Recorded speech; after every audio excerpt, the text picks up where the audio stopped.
Welcome to the Old Time Radio Westerns. I'm your host, Andrew Rhynes, and let's get into this episode. This episode is going to be Tales of the Texas Rangers. Original air date is May 18th, 1952. Title is Smart Kill. Hope you enjoy, and again, thanks for listening.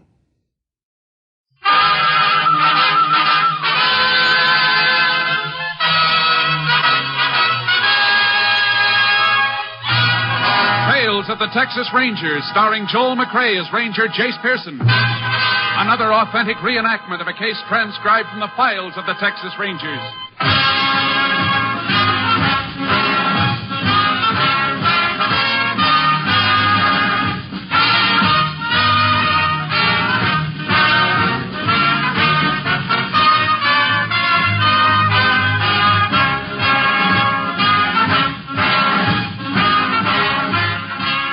Names, dates, and places in the following story are fictitious for obvious reasons. The events themselves are a matter of record.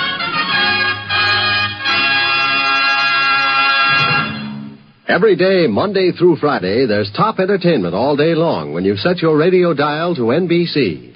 Listen for Double or Nothing, and you'll hear one of radio's funniest quiz shows. Yes, Walter O'Keefe consistently comes up with great comedy entertainment Monday through Friday on Double or Nothing. Listen, and you'll agree. And then there's the program with a heart, Strike It Rich.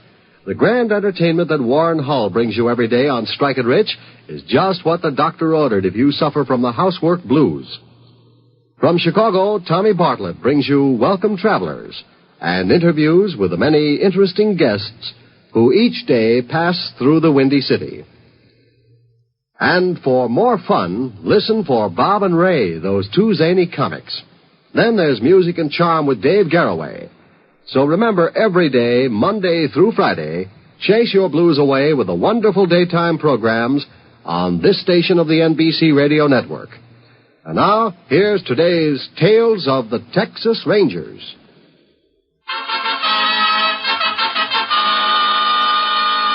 And now, from the files of the Texas Rangers, the case called Smart Kill.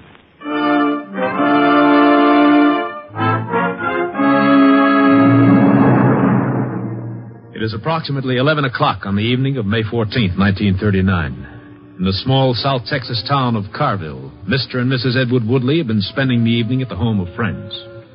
Called to the telephone but a moment ago, Ed Woodley, his face flushed with excitement, now hurries across the room to his wife's side. Amy, I just... Martha! I thought that... Yes, dear. Martha, come on. We got to get out of here. Ed Woodley, have you taken leave of your senses? Here, I picked up the coat and purse. Quick now. Sam Faith, Ed. Amy, I'll call you. Good night, Tom. Call you tomorrow, John. The world's this all Never about? mind. I'll explain in a minute. In this side, Martha. Push over. I'll drive. Well, I never... Ed Woodley, what's the big idea of running out on Amy's party that way? Heavens, what will everyone think? I think I did right in not busting up the party. Well, you certainly didn't help it any. Now, would you mind telling me why you made such a spectacle of yourself and why you're driving this car like a maniac? Martha, that phone call was from Sheriff Fuller.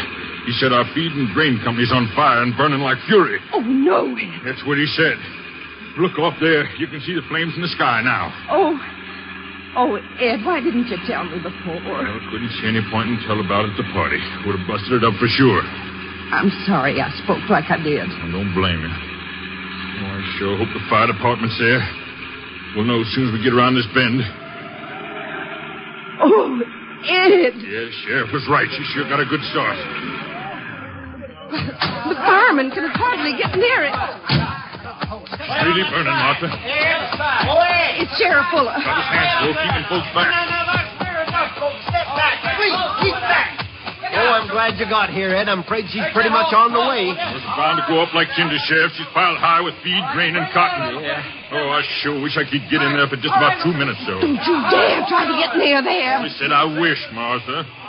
All my ledgers in there. Don't know how I'll ever get straight on paperwork. Firemen are having a terrible time getting close. You can feel that heat all the way over here. Thank the Lord it didn't happen when someone was in there. That's your office right where that window is, isn't it, Ed? Yes, but mine just... Oh! Well, Martha, no, what is it? The window. I saw a face, a man's face. Calm down, Martha. The way the flames jump around, you just imagined it. Yeah, there's nothing there now, Miss I Woodley. tell you, I saw a face at that window. Then it seemed to fall back inside. Arthur, please. Could anyone have gotten in there tonight, Ed? Of course not. There isn't. Look now. What? Sheriff, she's right. Yeah. There's someone in there. I know. I saw him just before he fell back again. We've got to try to get him, Sheriff. How, Ed? You'd roast before you got anywhere near. We can't just stand here. There must be something we can do. Just one thing, ma'am. Pray for him. It's too late for anything else.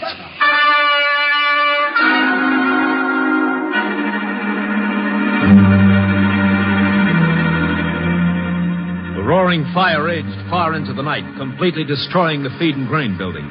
Sheriff Fuller, suspecting criminal intent, asked for the help of the Texas Rangers.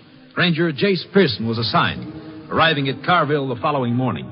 He and Sheriff Fuller went immediately to the scene of the fire, only to find a good many curious townsfolk already there. It's a good thing my deputies were out here all night, Jayce. Folks just wouldn't stay away. Morbid curiosity, Sheriff. According to what you told me, the body should be right around here someplace. Yeah, just about. Well, let's just... Over there, Sheriff. What is it, Jayce? What we're looking for? Or what's left of him. Good Lord. That's awful. Fire's a pretty awful thing. Hey, watch where you kneel, Jayce. Hard to tell what's burned through and what's still solid. Yeah, I know. The fire did a real thorough job. It's not going to be easy getting an identification on him. He's too far gone. I was afraid of that. A fire like this didn't just roar up in a minute, Sheriff. It took time. If this fella, whoever he is, wasn't drunk or hurt, why didn't he get out? I never thought of that. I want to see the front and back doors, Sheriff. Sure thing. This way, Jayce. Here's the back door right here. Sure not much left of it. Well, this helps. Padlock, huh? A big one. The lock's from the outside. Still locked. Let's get to that front door. Over this way. Be careful, Sheriff. A lot of these spots still hold their heat. Yeah, I know it. The front door should be about here someplace. This is it. Look at it, Sheriff. Another padlock. This one locks from the outside, too. Well, I guess that answers your question of why he didn't get out. It sure does. It couldn't have been an accident. He was put in here. That makes it murder with malice, Sheriff. That figures. Well, what's the next move? Right now, there's only one important thing, identification of the body. As soon as the JP's through with him, we'll have an autopsy performed. Sure not much left of him to work with. I know. Maybe his teeth will tell us something. Yeah, but that'll take some time, Jayce. We won't be just standing idle in the meantime, Sheriff. There's a lot of work to be done. A lot of work.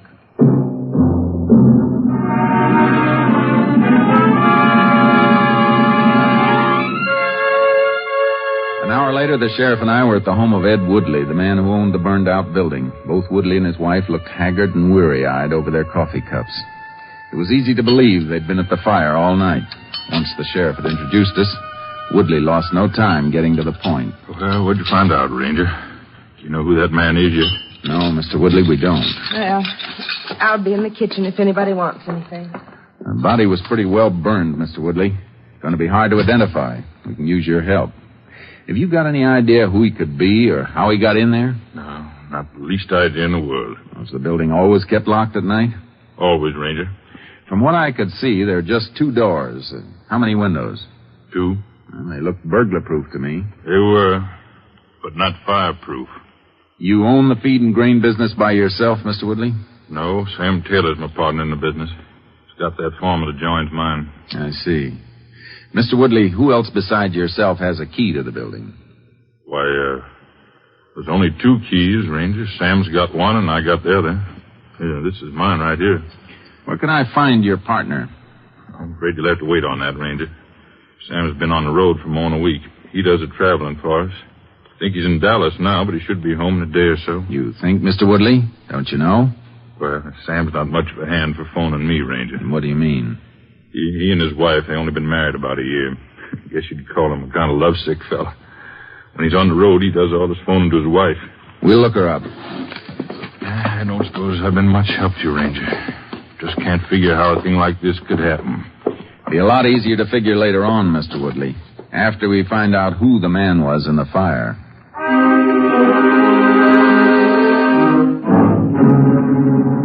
The sheriff and I got in the car and drove to the farm of Sam Taylor, Ed Woodley's partner. Though the 2 partners' farms adjoined each other, they were both big spreads, and the drive took a good 15 minutes. Main house is just a little farther down the road, Jayce. Good-looking farm, Sheriff. Yeah. You don't have to worry nothing about Sam Taylor or Ed Woodley. Everybody in town knows they got no use for each other, but business-wise, they do right well for themselves. You get the feeling Woodley's got no use for his partner's wife, Sheriff? Yeah, well, she is kind of uppity. Keeps to herself, mostly. That's one of the reasons Sam Taylor isn't as popular as he might be. This is it, Jayce. Turn in here. Uh-huh. Jayce, tell me something. Are you figuring Woodley burned down his own building for some reason? Say, like insurance? Doesn't figure. If he wanted to do that, he sure wouldn't put a body in there. You're right. That don't make sense. Who runs this place for him? I've got a Mexican who handles most of it.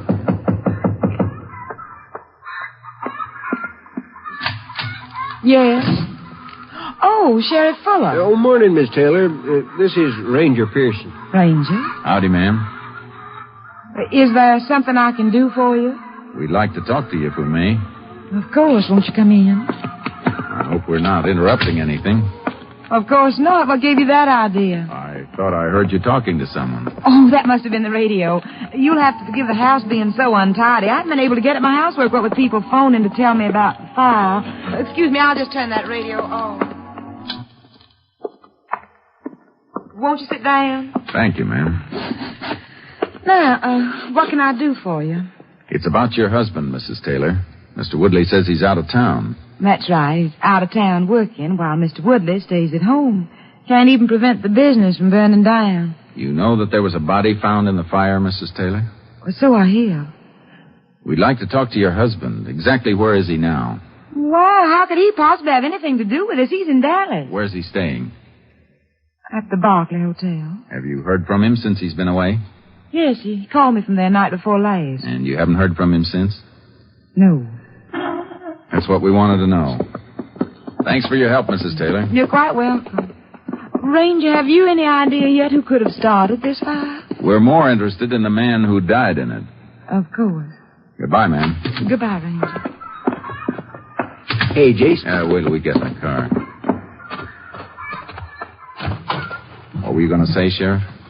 When she first opened the front door, did you hear a door in the back slam? I did better than that. From where I was, through the window, I could see a man hightailing it away from the house. Looked like a Mexican. Tall, good-looking fella? Yeah.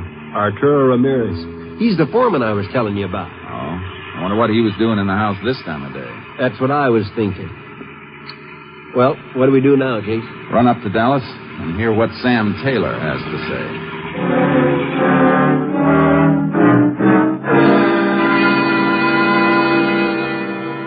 We made good time on the road, and at 5 o'clock that afternoon walked into the lobby of the Barclay Hotel in Dallas. As we approached the desk, the room clerk, a fussy little man about 50, looked up at us over his bifocals. Yes, sir? Can I help you? What room is Sam Taylor in, please? Oh, he's in room 401. Or was that 403? Just let me check on that, will you, please? You know, Jayce, if Sam Taylor had anything to do with that fire, being registered here would give him a pretty strong alibi. Yeah, I know. I'm terribly sorry, sir. I was mistaken. That's all right. What room is he in? Well, that's just it, sir. He isn't in any room. Mr. Taylor checked out 3 days ago.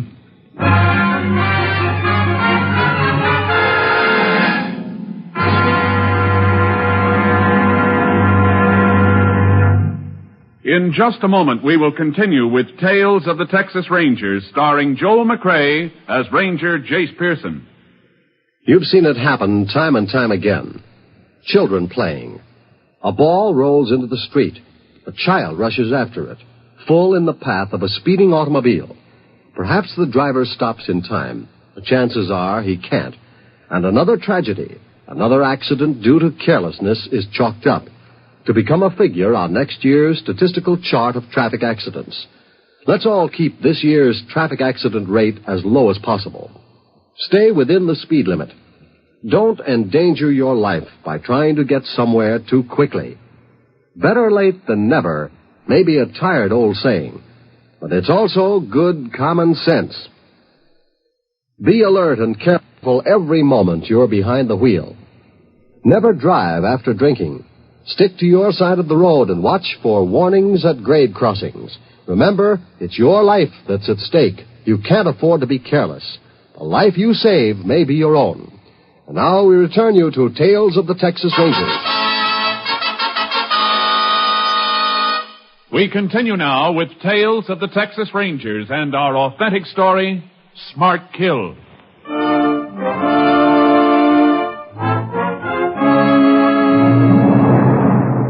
We were fairly sure that Mrs. Taylor had lied about receiving her husband's call from the Dallas hotel, since the record showed he had left there 3 days before. As we approached Carville the following morning, we were radioed that the autopsy report was waiting for us at the sheriff's office. We decided to look at it first before our talk with Mrs. Taylor. Anything interesting in it, Jayce? Plenty, Sheriff. There was a removable bridge in the victim's mouth. Doc turned it over to the lab crew. Boy, that could sure help. Yeah. Now listen to this. A broken knife blade approximately 3 inches in length found lodged in the third rib just below the heart. Stabbed? Uh-huh. From condition of the rib, knife was apparently driven in with great force. The rib bone itself deflecting the blow away from the heart. But I saw him at the window trying to get out of that burning building. Sounds like something the killer didn't figure on. What do you mean? I got a hunch the victim wasn't supposed to be alive when he was put in there. Oh, excuse me. Sheriff Fuller. Oh, yeah, Johnny, we just got in. Yeah, we just been looking over the autopsy report. Well, good. We figured you would. Let us know if you hear anything, huh? Fine. That was your lab man, Jayce. He just wanted you to know he sent out pictures of the victim's bridge work to all the dentists in the county. Let's hope we get a quick identification on those teeth, and we won't be working only on theories. Jayce, you're thinking that body could be Sam Taylor, aren't you? What else can I think, Sheriff? He left Dallas more than 3 days ago. Mrs. Taylor lied to us about that phone call. I think that body in the fire stands a pretty good chance of being Taylor. Come on. Let's get out to Mrs. Taylor's and see what she's got to say.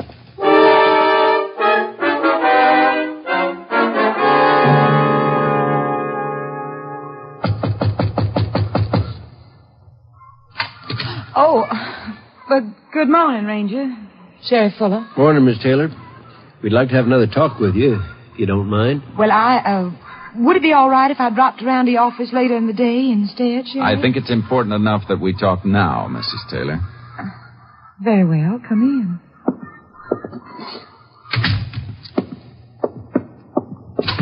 Hey, Becky, where you keep the cayenne pepper?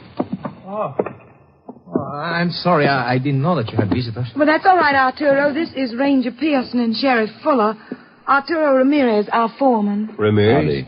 Senores, glad to know you. Arturo's not only our foreman, he also cooks the best Mexican food in the state. He's making enchiladas for lunch. Now, if you gentlemen would care to stay... Oh, thanks just the same, Mrs. Taylor. It's a little early for lunch. Well, of course, you won't be ready for a while yet. Sí, senores. Good Mexican cooking takes a lot of time, you know. It must be started early in the day. Well, if you have no further need of me, I return to the kitchen. Buenas tardes, senores. Mrs. Taylor, why did you tell us your husband called from Dallas 2 days ago? Because he did. Why? We went to Dallas after we left here yesterday. Your husband checked out of the Barclay Hotel 3 days ago. Oh, but that's impossible. Excuse me a minute. Hello? Yes, he's here. Just a minute. It's for you, Ranger. Thanks. Hello, Pearson. They did? Good. Who? That definite? I see. Thanks a lot. That was the lab man, Sheriff. Your deputy told him we'd be here. Dentist about 15 miles from here identified that bridge work. Who was the dead man, Jayce? Who we thought it was? Yeah. It's not easy to say this, Mrs. Taylor. What is it? They've identified the man in the fire. It was your husband. Oh, no! Oh, no! I'm afraid so, ma'am. Would you rather we came back at another time, Mrs. Taylor? No, I'll be all right in a minute. I hate to ask questions at a time like this, but there are some things we have to know. But what is it you want? Who's your husband's beneficiary, Mrs. Taylor? Well, I am, of course. Who else would be? I know what you're thinking, that I had something to do with his death.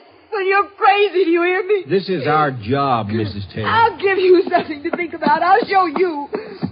You want a suspect, do you? You just wait till I show you this insurance policy. There. Read it.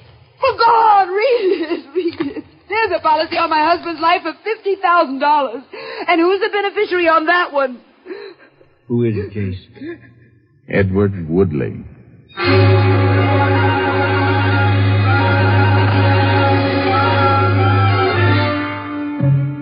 The sheriff and I left Mrs. Taylor, got in the car, and drove to the adjoining farm of Ed Woodley.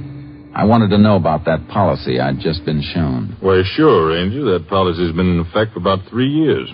One of those personal policies. Why was it taken out? Well, it's pretty common practice when two partners are important to a business. Ask any insurance man. If Sam dies, I collect. If I die, he collects. Why didn't you mention it when we were here before? Didn't see no reason to.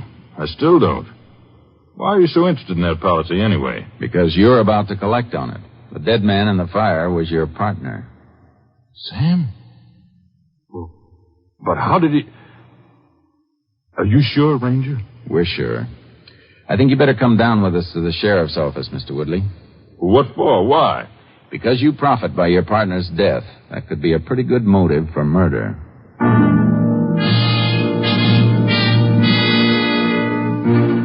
For a minute, I thought Woodley was going to give us trouble. Then, without a word, he got his hat and came along with us. When we got to the sheriff's office, we left Woodley with a deputy and went into the inner office to see Johnny Blanche, our lab man. He was packing the dead man's effects in a cardboard box as we entered. About finished up, Johnny?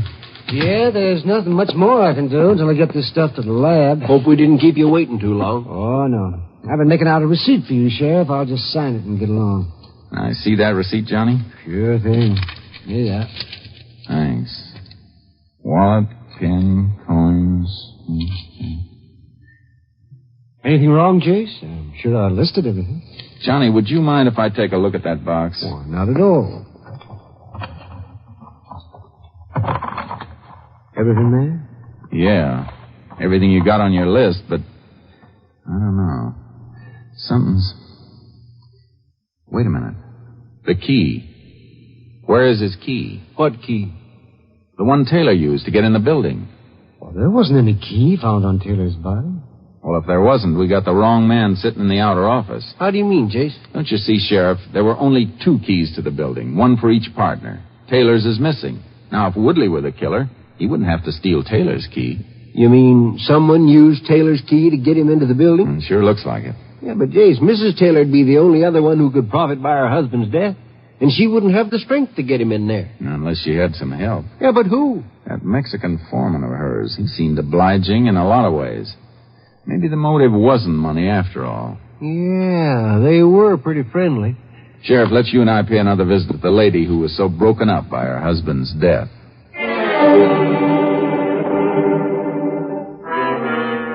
After we got a search warrant, we took Mr. Woodley to his house. 10 minutes later, the sheriff and I were knocking at Mrs. Taylor's front door.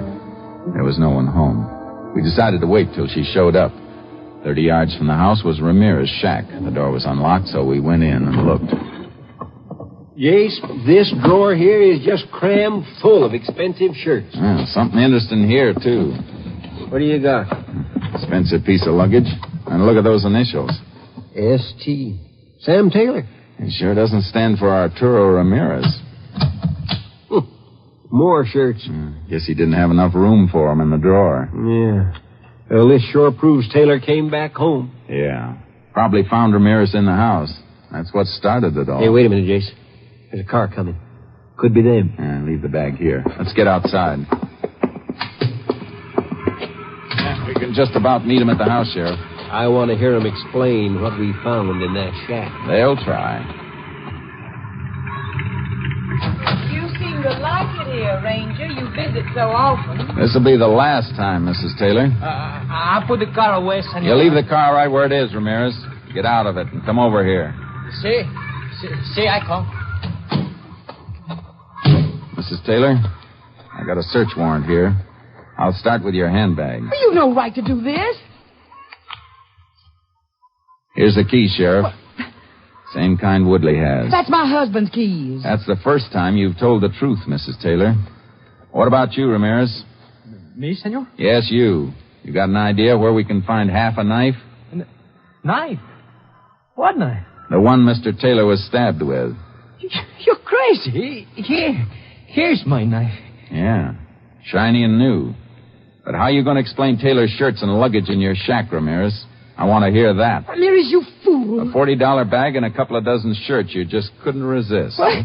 I didn't mean to do it. Keep your mouth shut, Ramirez. He started to fight with me. It was her idea to make the fire so it would look like an accident. Ramirez! I won't die for you. I won't. Hold it, Ramirez. No, you let me go, senor. I said hold it. You stupid fool, Ramirez. I can't stand the sight of you. I wish I'd never seen you. You won't have to worry about that anymore, Mrs. Taylor. I don't think you're going to see each other for a long, long time.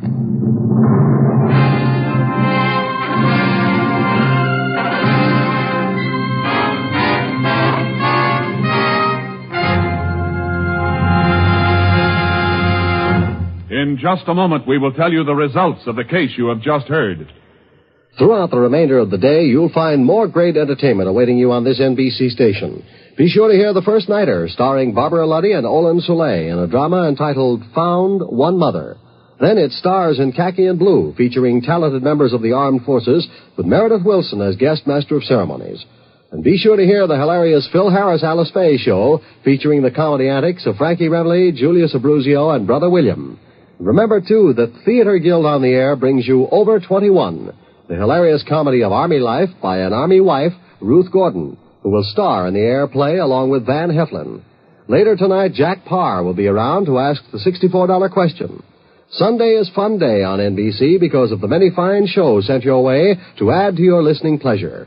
So remember, for fine entertainment all the rest of the day, keep tuned to this station of the NBC Radio Network.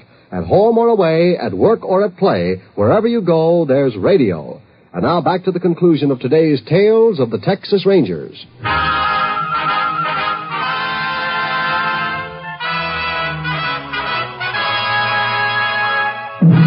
now, here are the results of the case you have just heard. On July 11th, 1939, Peggy Taylor and Arturo Ramirez were tried for the murder of Samuel Taylor. They were found guilty. Peggy Taylor was sentenced to the women's prison at Goree for 40 years, and Arturo Ramirez was sent to Huntsville Penitentiary for the rest of his life. And here again is the star of our show, Joel McCrea. Folks, I want to take this opportunity to thank you again for the many wonderful letters that we've received from you listeners. Hearing from you brings us just a little closer to our family of friends who listen to Tales of the Texas Rangers each week. I want to tell you a little story about our good friend and technical advisor, Captain M.T. Lone Wolf Gonzalez. Several years ago, Kilgore, Texas, found an oil field at his front door. In 8 weeks, the dusty, sleepy little village of 900 population became a sprawling, brawling city of 25,000. Strangers streamed in by the thousands, and with the good people came the motley horde of confidence men, gamblers, and professional thugs. Soon the honest, hard-working people of the community found themselves at the mercy of these racketeers. Gonzalez was ordered to go in and clean up the community. In his first offensive, he rounded up 500 persons whom he considered undesirable and clapped them in jail. When I asked him how he could tell the good people from the bad, he said, "Well, in those days it wasn't hard at all. I just looked at their hands. If they had working man's hands with calluses on them, I figured they were trying to make an honest dollar. But if their hands were smooth and lily white, I reckoned they weren't up to too much good, and into the who's gal they'd go. Wasn't wrong very often either. So long, folks. See you next week." Next week, Joel McCrea in another authentic reenactment of a case from the files of the Texas Rangers.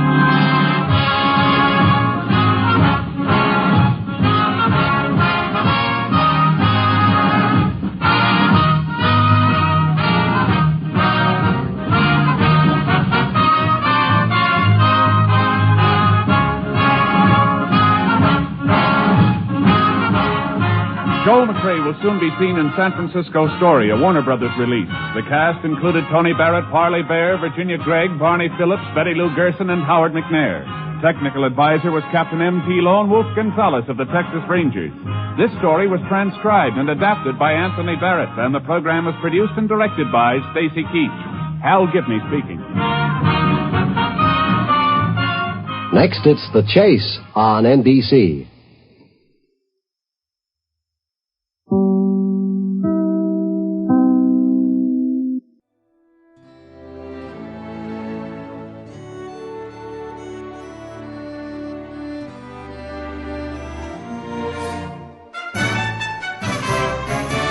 This has been a presentation of OTRWesterns.com, and we hope you enjoyed. Please take some time to like and rate our shows in your favorite podcast application. Follow us on Facebook by going to OTRWesterns.com/Facebook. Join in the conversation by going to OTRWesterns.com/Discord. And don't forget to send us an email, podcast@OTRWesterns.com. This episode is copyright under the attribution, non-commercial, share alike copyright. For more information, go to OTRWesterns.com/copyright. Have a great day, and again, thanks for listening.